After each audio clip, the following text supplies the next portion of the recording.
গত কয়েকদিনের টানা বৃষ্টিতে পানি নেমেছে কর্ণফুলীর বুকে। স্বচ্ছ জলরাশি, আপনারা জানেন কর্ণফুলীর পানি খুবই স্বচ্ছ এবং মিষ্টি পানি, কিন্তু সেই মিষ্টি পানি ঘোলাটে আকার ধারণ করেছে। আর সেই ঘোলা পানিতেই মাছ ধরতে নেমেছেন শত শত শৌখিন মানুষ। প্রকৃতপক্ষে যাদের দেখছেন তারা আসলে জেলে নয়, তারা এই সিজনে এই ধরনের বৃষ্টি হলে যে মাছ পাওয়া যায় সেই মূলত মাছ ধরতেই তারা নদীতে নেমেছেন। তবে হাত জাল দিয়ে কিভাবে মাছ ধরে সেই বিষয়টাই আপনাদের দেখাতে চাচ্ছি। এরকম শত শত হাত জাল দিয়ে বিভিন্ন জায়গায় মাছ ধরা হচ্ছে।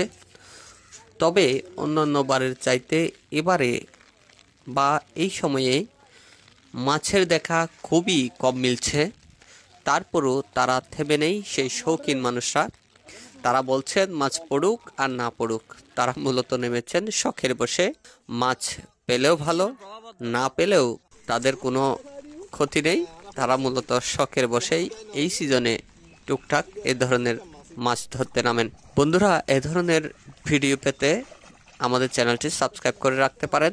আমরা তুলে ধরার চেষ্টা করব গ্রামীণ কিংবা বিভিন্ন জনপদে এ ধরনের বিভিন্ন সুন্দর দৃশ্যগুলি।